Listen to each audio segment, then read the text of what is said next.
Yuk talayati. Ilmu itu disowani, bukan yang sowan. Jadi ini ya agak bener lah, BUMN ini sudah bener ini, mau datang ke sini. Tapi jangan hitung utang. Saya pernah datang Gus, nanti kapan-kapan kau yang datang. Nah, itu enggak ikhlas kalau itu ngawur sekali itu kalau. Singkat cerita, Harun Rasyid itu datang. Imam Malik itu orang yang sangat menghormati ilmu, sehingga beliau duduk di atas, di sofa di atas. Karena Harun Rasyid itu presiden, khalifah, beliau ngiranya itu dipersilahkan duduk setingkat Imam Malik. Akhirnya beliau duduk berdampingan dengan Imam Malik. Kata Imam Malik sebelum ngaji, di mana-mana orang ngaji itu harus sopan, nggak boleh orang ngaji setara dengan gurunya. Turun Imam Harun Rasyid turun terus awal santri-santri. Baru Imam Malik mau mulai ngajar. Suatu saat Imam Malik itu datang ngurus KTP, datang ke istana. Kata Harun Rasyid, kenapa engkau tidak minta supaya kami yang ngurus? Kata Imam Malik, saya kalau urusan negara itu rakyat, sehingga saya daftar ya antri. Tapi kalau urusan ilmu, kamu santri saya. Jadi orang dulu itu sudah profesional. Jadi kalau Harun Rasyid pas ngaji sebagai santri, tapi kalau Imam Malik ngurus KTP ya sebagai rakyat, ya antri, ya beliau yang datang. Jadi itu sudah ada percontohan hubungan yang sangat elegan, yang sangat saling menghormati antara seorang umaro, yaitu zaman itu Harun Ar-Rasyid, dengan Imam Malik. Padahal kitab Muwatta itu kitab yang sangat luar biasa. Akhirnya suatu saat anak-anaknya Harun Rasyid itu disuruh ngaji. Ini penggaweannya, ini pekerjaannya itu suruh bawa kendinya Imam Malik kalau mau wudhu. Karena suatu saat Imam Malik wudhu, yang mengucurkan air itu putranya Harun Ar-Rasyid. Hanya dikucurkan ketika basuh wajah dan tangan. Pas Harun Rasyid lewat, dinasihati juga, halla ghusal taqodamaihi, harusnya kamu tidak hanya mengucurkan untuk wajahnya, juga untuk kakinya. Itu anak seorang presiden. Jadi betapa dulu itu harkat dan martabat ilmu itu sangat dihormati. Nah, kenapa demikian? Karena ilmu ini yang membentuk sebuah bangsa. Jadi kalau kita berpikir jernih ya, oke, kita ada BNN ya, polisi yang nangani narkoba, terus ada beberapa jabatan atau institusi negara yang bisa mengawal kecurangan, misalnya ada KPK, ada BPK dan sebagainya. Tapi tanpa masyarakat dibentuk kiai dan dibentuk norma-norma agama, itu capek. Mayoritas orang tidak mencuri, itu ya barokahnya dididik kalau mencuri itu dosa, kalau nanti masuk neraka. Sebelum ada KPK dan BPK, itu orang tidak nyuri ya sudah banyak, karena memang nggak nyurinya itu faktor agama, bukan karena takut KPK.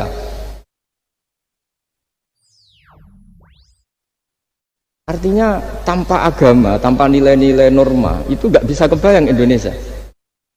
Karena orang nanti nggak maksiatnya atau nggak salahnya itu takut aparat, bukan takut Tuhan. Makanya kalau guyonan anekdot khas itu, ada orang melanggar rambu-rambu, ketangkep polisi. Kamu tidak tahu kalau ini larangan? Ya tahu Pak. Kenapa tetap melanggar? Karena tidak tahu Bapak di sini. Itu menunjuk polisinya.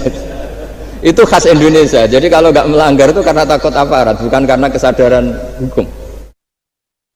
Tapi kalau urusan rambu-rambu itu seperti itu. Tapi kalau urusan orang tidak zina, tidak maling, tidak korupsi, itu hampir mayoritas orang Indonesia itu karena takut azab Allah atau takut dosa.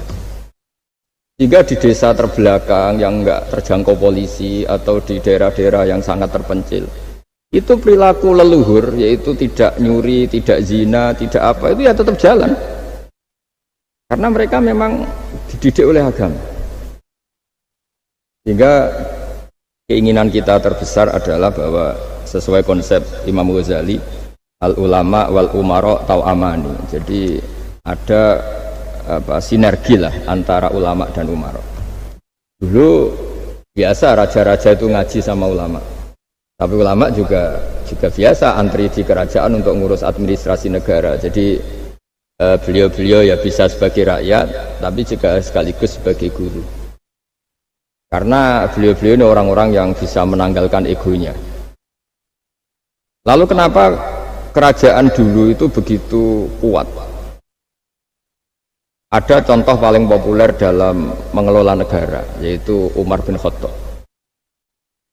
Itu Sayyidina Umar bin Khattab, itu bajunya, jubahnya itu ada 12 jahitan, saking jeleknya. Jadi saking jeleknya itu 12 jahitan. Ada pernah seorang kiai yang cerita, ketika Baitul Maqdis itu ditaklukkan oleh pasukan Umar, itu beliau harus naik unta dari Madinah sampai Yerusalem.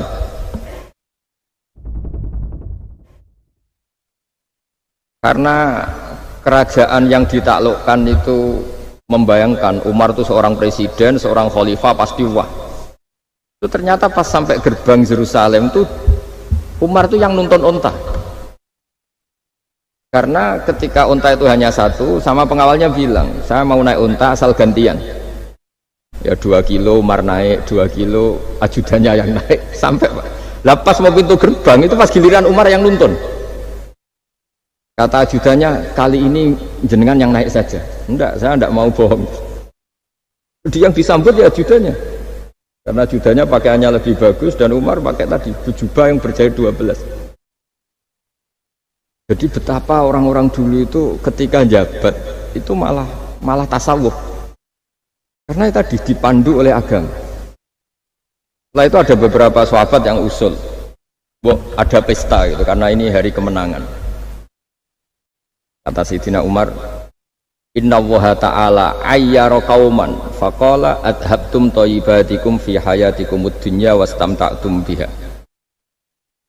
Di antara kritik Allah kepada orang-orang yang enggak benar adalah jatah kenikmatan kamu sudah kamu habiskan di dunia, maka di akhirat sudah tidak ada jatah. Maka kata Umar, astabqi thayyibati, jatah-jatah kenikmatan saya biarkan utuh, maka tidak saya nikmati sekarang. Nah makanya ini saya sekaligus minta sama BUMN, pokoknya nggak usah ngundang saya, ribet. Selain ribet ya soalnya ngaji saja. Nah ini jadi kiai itu ya bingung, ya sering dihormati orang, dicucuk, kadang disangoni. Kalau kadang ya mikir, nak jatah kuntek terus piye. Makanya saya itu ya sering ngebis, ya biasa saja hidup saya. Karena saya tidak ingin jatah saya ini habis. Tapi kadang-kadang orang itu ingin berlebihan menghormati kiai. Saya berkali-kali bilang, ketika ada orang menghormati saya itu yang repot saya. Yang menghormati benar karena menghormati kiai, tapi kiainya yang masalah kan. Kalau tidak bisa ngelola hatinya jadi tamak, jadi ribet. Makanya ini kan ya sudah, saya tetap sebagai kiai ngajarkan ikhlas. Makanya guyonan di kitab-kitab dulu, kalau ada orang cantik sowan kiai itu kata kiainya, saya yang bingung, kamu melihat saya ibadah, saya melihat kamu masalah. jadi tapi kalau kiainya agak soleh ya enak, sama-sama seneng kan. Masalahnya kita ini soleh, paling enggak berusaha soleh ya. Jadi kalau Pak Aryo sowan sini itu dia benar, sudah sopan lah sama kiai, beliau pejabat sopan. Saya yang masalah kan. Misalnya saya ke Jakarta terus ingat Pak Aryo ingin difasilitasi, saya kan jadi repot. Makanya kemungkinannya kecil kalau saya ke Jakarta tak hubungin itu kecil, dan tidak perlu tersinggung. Saya selama ini ya sering ke Jakarta ya biasa. Saya hampir per 3 bulan, 4 bulan datang ke pondoknya Pak Kures. Ya jarang hubungi pejabat. Ya sudah, kalau mau ngaji aja. Nah, kenapa saya menekankan ikhlas? Karena ini kan acara khataman. Di antara pokok dari ajaran Quran adalah wa ma umiru illa liya'budullaha mukhlishina lahuddin. Jadi kalau sudah berani beragama ya kita harus ikhlas. Dan saya berkali-kali bilang, ikhlas itu mudah. Harus dilatih. Kita berkali-kali memberi analogi itu gampang sekali. Lama sekali kita bilang kalau yang putih itu putih. Lama sekali kita bilang yang hitam itu hitam. Itu tidak ada yang gaji. Kenapa kita mengatakan tembok ini putih? Karena memang putih. Kenapa orang mengatakan peci itu hitam? Ya karena memang hitam. Itu tidak ada yang gaji dan semuanya ngomong seperti itu. Pas Anda ngomong Allah itu Tuhan, minta masuk surga. Pas hubungan dengan Tuhan itu selalu tidak ikhlas. Padahal kita biasa ngomong hakikat ini ikhlas. Kita ngomong tembok ini putih ikhlas, ngomong peci hitam itu. Pas ngomong kalau Allah itu Tuhan, minta surga. Padahal bedanya apa? Hanya sama-sama ngomong mengatakan sesuatu yang nyata. Jika saya berkali-kali bilang, dan ini akan saya kampanyakan sampai saya mati, di antara gejolokan Allah sama orang soleh, jadi orang soleh itu nanti juga digojlok sama Allah. Kenapa kamu nyembah saya? Karena saya ingin masuk surga ya Allah. Yang satu ditanya, kenapa kamu nyembah saya? Karena saya takut neraka ya Allah. Berarti kalau saya tidak bikin surga, tidak bikin neraka, kamu tidak nyembah saya. Ya udah gitu, Gusti tempat nyembah jenengan. Tapi kadung keliwat alasannya itu. Makanya saya itu tidak pernah bilang ke anak saya gini, kamu harus syukur karena bapak dapat pekerjaan. Tidak pernah saya. Kamu harus syukur bapak punya uang, tidak pernah. Nanti syukurnya nunggu bapak punya uang. Kalau nggak punya uang, nggak bapak, ribet. Maka ini yang bupati, yang pejabat tidak usah syukuran bapak naik pangkat, bapak direktur BUMN. Nanti kalau enggak sudah pensiun, sudah syukurnya hilang. Nah, karena ini kan ngaji sama kiai, ya saya ajarkan khas kiai. Saya sampai sekarang ya tidak nikmati kebesaran nama saya atau apa, karena tadi memang harus dilatih. Kalau kita bisa mengatakan putih itu ikhlas, tanpa tekanan, tanpa imbalan. Kenapa pas mengatakan Allah Tuhan harus minta surga? Padahal Allah itu tetap Tuhan meskipun tidak menciptakan surga dan neraka. Nah, dari pemahaman seperti ini, para mufassir itu tahu kualitas kalimat fattaquni ya ulil albab. Takutlah kepada saya. Jadi kualitas kata fattakun naro sama fattakuni itu bagi orang-orang hakikat lebih takut kalimat fattakuni. Kata orang-orang tasawuf, neraka itu nanti, itu pun kita tidak mesti masuk. Tapi kalau Allah sekarang pun sudah ada. Jadi kalau cara berpikir orang tasawuf gini, ini karena Pak Bima mesti gak pernah belajar tasawuf, karena belajarnya nyari uang, jadi makanya ini tak ajari cari tasawuf. Tadi sudah tak gojlok. Harus ngapalkan Quran katanya.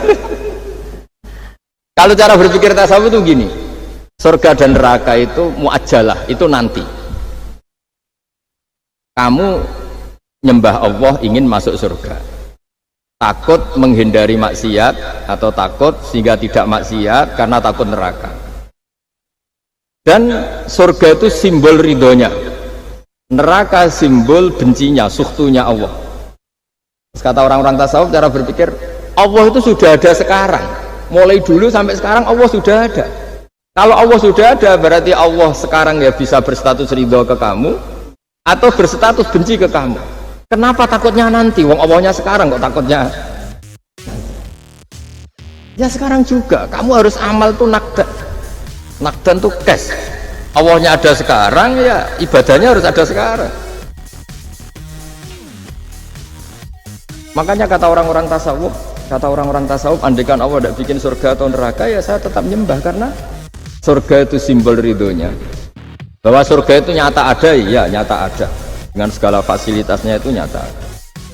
Tapi bahwa surga itu tetap kamu masuk surga karena cari ridhonya Allah. Kalau Allahnya sudah ada, berarti ridhonya sekarang sudah ada, harus kamu cari sekarang, jangan nanti. Jika kadang-kadang orang yang ingin masuk surga itu ya kelasnya kelas amatir. Masyhur itu. Ada seorang wali masuk surga, ketemu Allah, ditanya. Karena wali ini biasa mensafaati murid-muridnya. Ya Allah, kenapa murid-murid saya tidak kelihatan sowan jenengan? Murid-murid kamu ingin masuk surga karena ingin makan enak, punya bidadari cantik-cantik itu di sana. Tapi mereka lupa saya. Jadi akhirnya di surga tapi nggak ketemu Tuhan. Karena inginnya ya sudah trauma, punya istri jelek, cerewet. Banyak loh orang yang masuk surga itu yang agak kacau. Enak sudah surga, nanti di sana gak usah sholat, gak usah puasa. Jadi sholat yang sekarang udah gak problem. Jadi banyak itu orang-orang Islam yang Islamnya mungkin imannya amatiran. Wah enak masuk surga, nggak ada subuh lagi, nggak ada puasa lagi, bebas. Itu kan kurang ajar betul. Jadi ibadah itu dianggap problem. Bandingkan di cerita dunia wali, itu ada wali bertanya gini, ya Allah, apa di surga itu ada sholat? Ditanya sama Allah, kenapa kamu tanya gitu? Kalau tidak ada sholat, mendingan saya tidak di surga. Dia tidak bisa bayangkan ada kenikmatan di atas sholat. Nah kalau jenengan kan nggak bisa bayangkan kalau di surga masih disuruh sholat. Sampai sekarang aja kita tahu berhentinya sholat itu kapan. Kalau sampean tanya gitu, kalau ingin berhenti sholat nggak wajib, majnun. Jadi orang gila langsung nggak wajib. Jadi Artinya harus dilatih ilmu-ilmu tasawuf seperti ini supaya hidup itu nyaman. Hidup itu nyaman. Dulu Pak Imam ini ada Pak PJ Rembang. Itu dulu ada seorang raja didatangi ulama. Gimana cara saya tidak nikmati jadi seorang raja? Ulama itu nasihatinya gampang. Dia omongin gini Pak Arya. Pak Raja, kalau kamu di Sahara, di padang Sahara, kemudian Anda kehausan. Kalau tidak minum satu gelas air, Anda mati. Apakah? Terus kemudian yang punya air bilang gini, kamu tak kasih air, tapi syaratnya kerajaannya kasihkan saya. Kamu kasihkan apa milih mati? Wah, ya milih dikasih air. Mendingan nggak jadi raja tapi hidup. Terus la tafrah bimulkin la yusawi kak samain. Kamu jangan bangga dengan satu kekuasaan, dengan satu kerajaan yang nilainya sama dengan segelas air. Akhirnya dia terjadi raja yang soleh karena ternyata apa? La yusawi kak samain, tidak sama atau ya nilainya itu masih. Nah, kita yang rakyat yang tidak jabat, misalnya masyarakat, itu ya harus berpikir gitu. Orang tidak jadi bupati tetap hidup, nggak jadi pegawai BUMN tetap hidup. Tapi kalau nggak minum air itu mati. Dan rata-rata rakyat itu bisa minum air. Artinya apa? Kita dan mereka itu sama-sama punya nikmat yang pokok, yaitu sadur rumki, nikmat yang bisa mempertahankan kehidupan. Jadi nikmat selain itu tidak pokok. Sehingga orang itu bisa jadi wali. Jadi ini resep jadi wali. Jadi wali itu udah harus tirakat dalail, terus gak pernah makan nasi, itu enggak, itu keberatan. Jelas pegawai BUMN enggak mau itu, mesti enggak mau itu. Mesti enggak mau. Ya enggak mau, ya enggak bakat. Jadi sudah pasti enggak mau. Karena ini saya tahu banyak tentang beliau. Pak Arya itu bin Slamet. Dulu abahnya itu ditobatkan Gusmi, dimengertikan agama oleh Gusmi. Karena beliau ingin tetap mencintai kiai, korbannya saya karena Gusmi meninggal, terus mahabbahnya diarahkan ke saya. Tapi saya berdoa supaya diarahkan ke banyak kiai lah, supaya saya tidak jadi objek sasaran ya. Nanti juga repot ini. Saya itu sering disewani orang dari Kalimantan, Sulawesi, saya ingin idolakan jenengan, saya ingin dekat dengan jangan. Ya sudah lah, pakai kiai lokal di sana aja. Jadi sampai tidak ganggu saya, terus kiai lokal di sana juga tidak mahjub oleh saya, kata saya.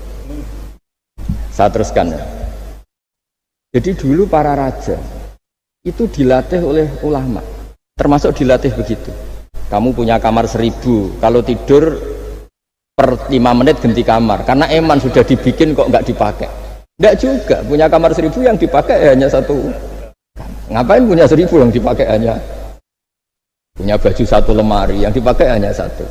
Apa mentang-mentang bajunya 5 terus pakai rangkepan sampai 5. Punya mobil 5 yang dipakai ya satu. Jadi orang dulu itu dilatih sebegitu. Sehingga dulu itu tidak ada raja kecuali punya penasihat. Zaman belum Islam ada resi, kalau setelah Islam ada ulama. Sehingga mereka bisa menertawakan kerajaan. Maksudnya dianggap biasa. Ada seorang raja ditanya ulama, khas seorang raja itu apa? Merintah tidak bisa diperintah. Terus si ulama ini tiap pagi itu datang ke atas gunung, cari tempat paling tinggi terus mutolaah kitab. Setelah mutolaah kitab ya wasik ya, kayak saya kalau belajar ya asik. Ngalang-ngalain jagungan sama pegawai BUMN kalau saya sudah belajar. Terus dia bilang, enaknya apa jadi raja?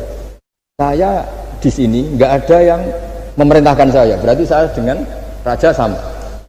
Dan kelebihan saya juga tidak ada yang ganggu. Kalau raja masih banyak yang ganggu. Artinya bisa mengolah. Kalau sekarang enggak. Banyak kiai yang melihat pejabat itu kayak gimana? Wong kok mulyane ngono, buka pintu aja enggak pernah. Mulyane kayak gitu. Yang jenis ini dia rugi, sudah iri, enggak punya kenikmatan sendiri. Ulama dulu itu bisa mengelola kenikmatannya sendiri dengan cara seperti itu. Makanya masyhur Sayyidina Ali itu kalau malam itu diantara sebab beliau tambah dekat sama Allah. Itu diantara wiridannya itu bukan kayak wiridan kita itu enggak. Wiridannya begini. Ya Allah, kafani izzan antakuna li robban wa kafani fakhran an akuna laka abdan. Kita sebagai manusia ini sudah sempurna, punya Tuhan engkau, Tuhan yang maha dahsyat, maha top. Kayak apa nyesalnya saya kalau punya Tuhan hanya sebuah batu, hanya pahatan batu. atau Tuhan yang mati, atau Tuhan yang kelaparan. Wa kafani fakhran an akuna laka abdan, dan saya ini bangga karena jadi hambamu. Jadi orang dulu itu nyembah Allah itu tidak harus dengan kalimat subhanallah wa akbar, tapi punya kesimpulan yang menjadikan mereka ini nyaman dengan Allah. Abu Yazid Al-Bustami itu diangkat jadi wali setinggi-tingginya, itu diantaranya itu kalau wiridan bilang gini, ya Allah kenapa engkau ngasih makan saya, ini aneh. Kenapa engkau ngasih minum saya, itu aneh. Di mana-mana orang memberi itu ada kepentingannya, misalnya majikan bayari karyawan karena ada kepentingannya. Malah kalau di fikih itu agak absurd. Fikih itu hubungan suami istri itu agak kacau kalau dalam fikih. Lelaki itu tidak wajib nafkahi istrinya kalau tidak ngasih. Jadi kayak agak-agak transaksi. Dan istrinya punya hak nggak mau diajak kalau nggak dikasih nafkah. Jadi makanya dulu Mbah Mun tuh kalau ngajar saya fikih itu ngajari wong perhitungan. Maksudnya mau ngambil bojo kok perhitungan. Tapi di mana-mana hubungannya orang tuh begitu.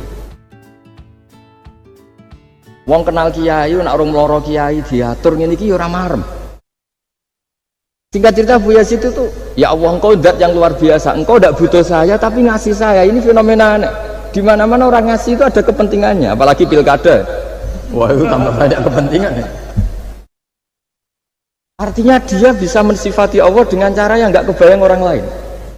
Allah itu tidak butuh kita, tanpa kita sudah jadi Tuhan, tapi ngasih kita. Apa ya Allah alasan engkau mengasihi saya? Engkau tidak butuh saya. Di mana-mana orang ngasih itu kan karena butuh.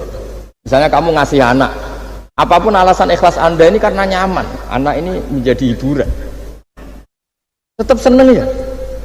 Ada unsur kamu itu dapat timbal balik, setidaknya seneng. Atau ngasih rival politik kamu, setidaknya ya karena safety lah kata tadi Pak Ari. Enggak berontak teman-teman. Pokoknya ada kepentingan. Tapi Allah ini zat yang nggak punya kepentingan, kemudian tetap ngasih. Dari situ terus dia punya cara mencintai Allah. Jadi wali-wali dulu itu punya cara untuk mencintai Allah. Dengan cara seperti itu. Makanya ada wali yang nangani orang-orang macam-macam. Kayak Gusme itu masyhur, beliau nangani orang fasik, orang macam-macam. Dulu itu ya ada seorang wali itu jadi wali karena beli narkoba. Tapi bukan untuk diminum, untuk dimusnahkan. Tapi kalau sekarang nggak mungkin karena narkoba harganya sudah miliaran, triliunan. Kalau dulu mungkin. Jadi ceritanya itu kampung dulu kan terpisah-pisah oleh gunung, oleh apa. Singkat cerita si wali ini setiap ada bandar narkoba dulu pakai Homer kalau dulu arak. Dibeli sama dia. Dibeli terus setelah agennya pergi dilarungkan pokoknya dibuang. Begitu terus. Suatu saat si pengedar narkoba ini heran. Kampung situ itu selalu tak kirimin Homer kok gak ada yang mabuk, tapi dibayar cash. Malah seorang ini meninggal wani, ternyata dia tidak ingin kampungnya itu mabuk, sehingga dicegat di jalan supaya Homer ini tidak sampai ke kampung. Sekarang kan tidak mungkin narkoba semahal itu. Tapi apapun itu kembali ke ulama dan umaro. Alhamdulillah di Indonesia itu ulama ya mati-matian supaya generasinya tidak terlibat narkoba dengan cara ditakutkan neraka. Umaro juga melakukan itu dengan cara ditakutkan penjara. Ini yang kita sama-sama ulama wal umaro tahu aman. Kita kerjasama dengan kapasitas masing-masing. Jadi penting sekali ngaji seperti ini supaya kita tahu bahwa khazanah-khazanah kita tentang dekat sama Allah itu macam-macam. Ini khusus ijazah ini sama Pak Bima Pak Aryo itu. Dulu Kiai Hamid Pasuruan terkenal wali. Dan di antara wiridan Dzikrul Filin ada beberapa kata yang dari Kiai Hamid. Jadi Dzikrul Filin itu kalimatnya utamanya dari Gusme, Mbah Ahmad Siddiq, tapi ada beberapa kalimat yang dari Kiai Hamid Pasuruan. Saya tahu banyak lah karena bapak saya juga temannya Gusme dan mbah saya kandung sepupu sama Mbah Hamid. Itu kalau ada orang sepuh-sepuh Pak Bima kayak jenengan Pak Aryo disuruh ngapalkan Quran. Ya mereka protes, masa saya hafal Pak? Sudah lah pokoknya ngapalkan. Ada yang 2 juz mati, 1 juz mati, karena ya sudah sepuh. Suatu saat ada ulama yang tanya, kenapa Mbah Hamid biar kamu dalam perjalanan di dunia tercatat ini bercita-cita hafal Quran. Jika kalau mati berstatus man salaka thoriqan yaltamisu fihi ilman sahalallahu lahu thoriqan ilal jannah. Orang yang mati berorientasi ingin ngaji. Tapi kalau kamu tidak punya orientasi ngaji kan di otak kita andaikan direkam Allah. Coba hati kita andaikan direkam Allah. Ingin kaya, ingin punya gunung, ingin punya alpat, ingin punya ini itu. Coba kalau itu nanti disetel di akhirat. Tapi kalau kamu ingin ngapalkan Quran kan setidaknya pas disetel udah keren. Ingin hafal Quran meskipun tidak hafal-hafal gitu. Ingin hafal ini tapi meskipun nanti kalau malaikatnya drengki ditambahin meskipun. Tapi insya Allah malaikat tidak ada yang drengki. Tapi andaikan kita nanti tidak punya cita-cita ngaji, itu rekaman kita hanya itu. Ingin mapan, ingin kaya, ingin menguasai dunia. Betapa malunya kita kalau rekaman itu kita dengar di depan Allah. Padahal nanti niat ini yang dihitung. Faman kanat hijratuhu ilallah wa rasulih fa hijratuhu ilallahi wa rasulih. Orang yang orientasinya hijrah itu meninggalkan yang buruk menuju yang lebih baik hanya untuk Allah dan Rasul, maka ya dihitung ke sana. Jadi misalnya Pak Bima, Pak Aryo ngapalkan Quran, hafal-hafalnya. Tapi berarti perjalanannya ini mencari ridhonya Allah, itu ditulis. Tapi kalau kita orientasinya ingin mapan, ingin sejahtera, ya ditulis. Ini ingin punya rumah 2, ingin punya rumah di berbagai provinsi. Ini coba kalau itu nanti direkam. Terus ditanya Allah, inginnya kamu apa sih di dunia? Dan itu bisa menjadi status kita. Ngeri kan? Kita ketemu Allah dengan status tidak pencari Allah dan Rasul, tapi pencari kemapan. Itu cara Mbah Hamid untuk mendidik supaya orang itu orientasinya kepada Allah dan Rasul. Disuruh ngapalkan. Ini Pak Aryo cerita, bapaknya hanya disuruh ngapalkan apa? Rabbana dzalamna anfusana. Itu semalam nggak hafal-hafal. Dan alhamdulillah nggak hafalnya ditiru anaknya. Susahnya kemarin pas ngaji sama saya di kamar saya punya kantor di depan rumah saya. Ya nggak hafal-hafal. Bener-bener konsisten. Jadi dulu bapaknya itu ketemu Gus Mek di hotel, dia ajarin semalam nggak hafal. Akhirnya hafal tuh. Iya, tapi nunggu sekian tahun mungkin. Jadi yang penting, jadi ulama dulu itu pinter cara menuntun umat menuju Allah dan Rasul. Diajarin. Akhirnya ada dzikrul ghafilin. Penting orang itu menuju Allah dan Rasul. Setidaknya kalau direkam itu nanti saya ingin ya Allah dapat ridhomu. Kalau malam ilahi anta matlubi, wa ilahi anta maqsudi wa ridhoka matlubi. Meskipun semalam hanya dilafatkan sekali, setidaknya Allah mencatat, ya Allah engkau yang kami cari, ridhomu yang kami cari. Kalimat itu kalau terulang-ulang itu menjadi mental dan lama-lama jadi status. Daripada sebelum tidur, kapan ya sugih. Dari Pak Bima, kapan gak jadi anak buah. Engkau nanti yang menteri ya mikir, semoga gak kena reshuffle, gitu terus pikirannya. Nah ini kan kalau ngaji saya menyinggung, yang salah tidak saya, sing ngongkor ngaji sopo. Saya makanya saya santai saja. Sampean kecewa malah bagus karena tidak ngel-ngelo saya lagi. Saya dalam hal ini itu anut mazhabnya Imam Syafi'i. Imam Syafi'i itu saya punya kitab namanya Diwanus Syafi'i. Itu kalau orang tidak senang itu paling bagus menurut saya. Pak Imam Syafi'i separuh kampung tidak senang jenengan. Ya bagus lah. Kalau nggak senang tidak akan utang duit, nggak pinjam mobil. Wong nggak seneng itu kan nggak mungkin pinjam uang. Saya pernah ketemu seorang bupati cerita ini, nggak perlu saya sebut. Bupati aktif. Setelah saya cerita ini, terus saya ingin ketemu jenengan 4 mata. Setelah ketemu saya lucu. Saya akan cerita. Di antara wasiat bapak saya itu unik Pak. Ngelola wong gedeng enak, sing ribet itu ngelola wong seneng. Jadi ngelola orang benci itu mudah. Yang ribet itu ngelola orang senang, itu mahal sekali. Itu dulu saya tidak paham. Bareng kenal wong seneng ngel-ngel no. Nah sing ra seneng kan sudah selesai. Akhirnya Imam Syafi'i itu separuh kampung ini tidak seneng jenengan. Ya bagus lah. Mereka tidak akan utang saya, minta tolong saya.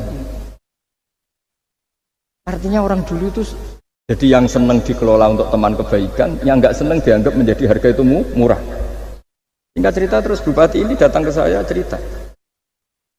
Yang jelas gak bupati Rembang, ya ada cerita di bawah beduk. Cerita, iya Gus. Rival politik saya ketika saya kalahkan itu selesai. mitra politik nganti saya kira berper. Jadi orang dulu itu segampang itu ngelola kehidupan. Artinya yang seneng ya penting, kita butuh mitra. Yang gedeng ya nggak apa-apa lah. Barokahnya gedeng itu nggak ganggu anda kan. Asal sing gedeng aja dukun santet ribet itu kalau nanti dijajal. Ketika Imam Syafi'i diceritain orang yang tadi nyium tangan jenengan, yang sama jenengan diluk hormat, di luar itu memaki-maki jenengan. Kata Imam Syafi'i, baguslah, berarti saya wibawa, di depan saya tidak berani. Jadi beliau seenteng itu melihat dunia.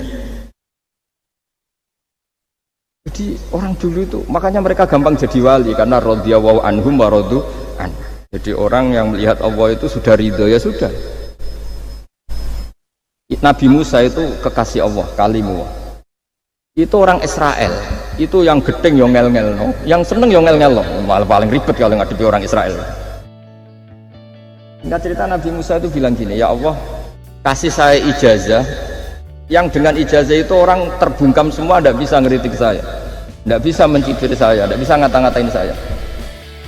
Jawabnya Allah itu lucu, ya Musa hadza syai'un lam asna'hu li nafsi fa kaifa asna'u bika. Aku pangeran sing salah paham akeh apa meneh kowe iki mau nabi. Aku iku pangeran sing salah paham mbek aku akeh. Jadi saya ini Tuhan. Yang cara pandang tentang saya keliru itu saja banyak, apalagi kamu. Mestinya saya yang terbebas dari disalahpahaman. Karena Nabi Musa itu pangeran, ya darani anak di pucu. Ono sing darani aku fakir, ono sing darani aku kikir, macam-macam. Orang Yahudi itu kalau rezekinya baru sempit itu bilang ini Tuhan kikir sekali. Sampai takut sampai Allah qala alladziina qalu innahu huwa faqir. Artinya pejabat juga gitu, kalau salah kebijakan juga dihujat. Ini tidak mensejahterakan rakyat. Itu kalau lapor Allah jawabannya gitu, kamu pejabat salah pahami ribet, saya Tuhan saja disalahpahami. Jadi orang dulu itu segampang itu ngelola hubungan dekat dengan Allah. Jadi pakai rasa. Jika Kiai Hamid Pasuruan itu ijazah orang-orang sepuh, ada yang dikasih wiridan, disuruh ngafalkan, nggak hafal-hafal. Tadi nanti misalnya mati kok belum hafal, statusnya ini penghafal wiridan, kan bagus. Daripada ngapalkan saya ingin punya rumah kayak yang di Singapura, berarti Anda menghafalkan bentuknya, pernak-perniknya. Bila perlu Anda menghafalkan nomor arsiteknya siapa. Masa Anda hafal tentang cari ridhonya Allah, hafal bangunan milik orang lain, dan bayangkan punya.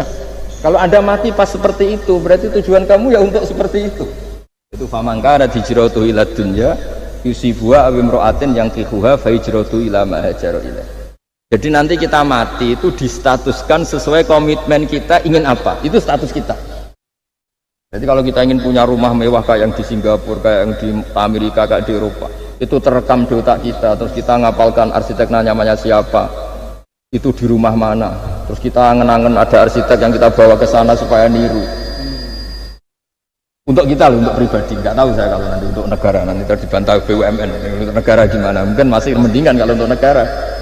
Kalau untuk pribadi, singkat cerita akhirnya kiai-kiai dulu itu bikin gerakan hafal Quran sama orang-orang sepuh yang jelas secara lahir tidak akan hafal. Tapi butuhnya adalah ini sudah punya perjalanan menuju ini yang nanti menjadi status. Jadi misalnya Pak Imam ini PJ Rembang beberapa kali ngaji misalnya, statusnya gitu, ini ngaji sama Gus Baha, ini ngaji sama siapa, ditulis, dan itu statusnya karena keinginannya memahami itu. Ya dunia sambil lewat saja. Tapi kalau kebalikannya, urusan dunia detail, arsiteknya siapa, bangunan gini habis berapa, kalau kurs rupiah berapa, untuk pribadi, itu detail. Pas urusan ngaji sekenanya, kadang sampai punya guru aliran sesat apa nggak tahu, karena pas urusan akhirat sekenanya, akhirnya sedapatnya, ternyata ada guru, ada kiai tapi dukun. Saking sekenanya urusan akhirat, tapi kalau urusan dunia makanya banyak orang ditipu oknum ya, oknum yang sebenarnya agak kiai tapi ngaku kiai, sebenarnya dukun. Itu saya kadang ya senengnya itu betapa mereka diingatkan urusan dunia nggak pernah ketipu, urusan akhirat ketipu. Jadi apa, urusan dunia detail, urusan akhirat nggak detail. Sampai dukun bermacak kiai saja sudah bisa nipu. Sementara kontraktor asing yang mau nipu tidak bisa karena dia ngerti detail jejak rekamnya apa gitu. Tapi kalau nyari kiai nanya. Ini tidak nyindiri ngomong fakta. Cobalah itu diangen-angen lagi. Terus ini yang terakhir, ini khusus pada teman-teman saudara-saudara kita yang nangani khatamannya Gusme.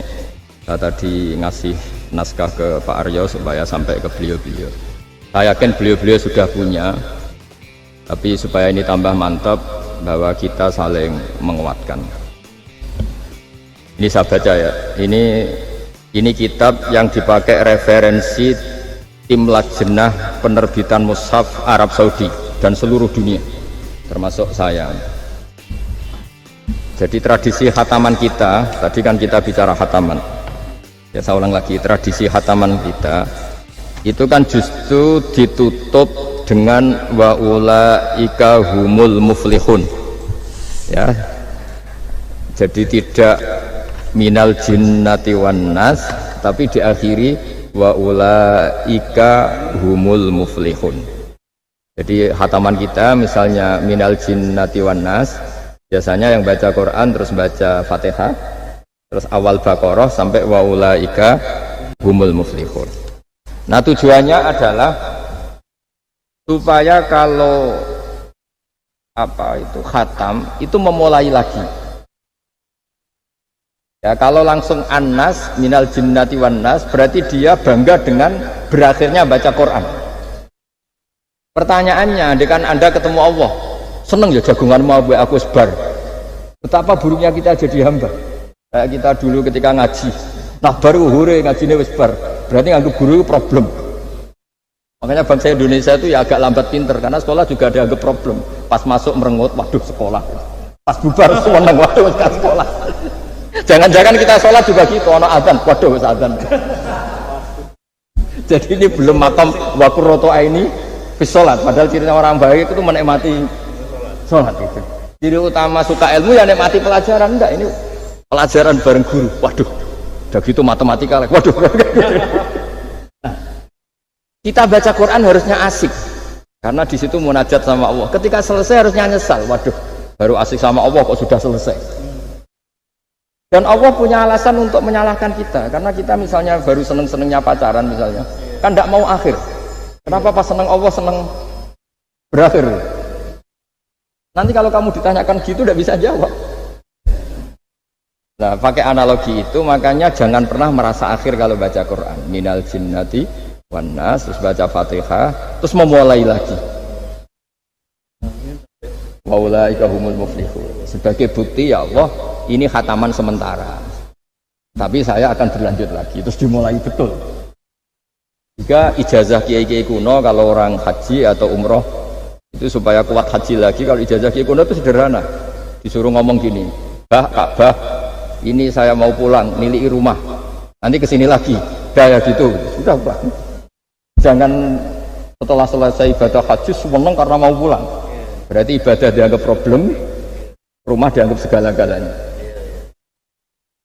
Jadi itu ada filosofinya. Nah, ternyata tradisi seperti itu mudawan. Mudawan itu dibukukan. Ya saya baca ini di kitab Ghisun Naf'i, karangan Imam Waliwah As-Sofakusi. Saya baca saja. Nanti yang ngerti bahasa Arab biar diartikan sendiri, yang nggak ngerti nanti saya bantu. Takmilun. Nah, ini khusus para hafid tadi yang ikut khataman, mohon didengarkan. Takmilun. Fi masaila tata'allaku bil khotmi. Al-ula sabatan nasu anil maki min riwayatil bazi wa kumpul wa ghairihima annaman qara'a wa khotama ila akhirin nas qara'a al-fatihata ilal muflihun min awalil baqarah wasa al-amalu bihada fi sairi biladil muslimin. Jadi mulai dulu kalau orang khataman itu ya An-Nas, Fatihah, terus wa ulaika humul muflihun. Dan cara seperti itu wasa al-amalu bihada fi sairi biladil muslimin. Semua negara dunia ya sama seperti itu. Hanya tradisi yang dilakukan bapak saya sampai semua guru-guru kita, guru Quran, termasuk yang di Jantiko dulu, sama si dulu namanya Jantiko, lama-lama mantap ya. Itu sudah benar itu. Jadi mungkin teman-teman sudah melakukan tapi nggak tahu filosofinya. Ini saya bantu. Filosofinya adalah supaya kita tidak merasa mengakhiri baca Quran, tapi sekaligus memulai. Kalau nak kue niat ngakhiri tenan itu seakan-akan kan baca Quran itu problem. Terus ketika berakhir kita senang. Sholat juga gitu Pak Imam. Yang menjadikan umatnya Rasulullah Shallallahu Alaihi Wasallam dijamin surga itu diantaranya cara sholat begini Pak Arya. Saya hafal hadisnya itu. Absyiru ya ma'syaral muslimin. Ini kata Rasulullah. Hari ini Jibril muncul dan memberi satu pengumuman yang sangat menggembirakan. Apa itu? Umatku berstatus, ya ini kata malaikat Jibril, umatku berstatus mereka itu fa'alu faridotan wantadoru ukhra, melakukan satu fardu selesai atau addu faridotan wantadoru ukhra. Jadi misalnya tadi saya sholat subuh, status saya ditulis oleh malaikat Jibril, Bak tadi sholat subuh, dan ketika saya ditanya, Bak kok ijek urip sampai jam 10, jam 11, ngenteni apa sholat duhur. Ketika sholat duhur selesai, orientasi saya ngenteni sholat asar. Begitu seterusnya. Hingga statusnya umatnya Nabi adalah addu faridotan wantazoru ukhra. Komitmennya adalah melakukan satu fardu dan menunggu yang lain. Berarti kita dihimpit di dua kebaikan. Kebaikan sudah kita lakukan dan kebaikan yang lain kita sekarang ngasih anak yatim. Di hati kita juga ingin mengasih lagi. Ngasih orang miskin juga gitu. Begitu juga kebaikan-kebaikan yang lain. Jika kita dihimpit di dua apa? Kebaikan yang kita lakukan dan kebaikan yang kita angankan ya, atau kita cita-cita. Ya sudah begitu. Jika dengan cara seperti itu orang Islam itu nyaman. Bayangkan kalau kita berstatus punya rumah dan punya rumah lagi, ingin punya mobil lagi, berarti satu minat dunia wa ilat dunia, minat dunia ilat dunia. Itu kalau pas mati, pas khayalnya begitu, Allah posisinya di mana? Ya ini sudah siap ya, setor ya, kata mana? Siap Pak Bunga ya? Ya siap. Sampai berapa juz rencananya? 30. Sampai 30 juz apa juz 30? Juz 30 dulu.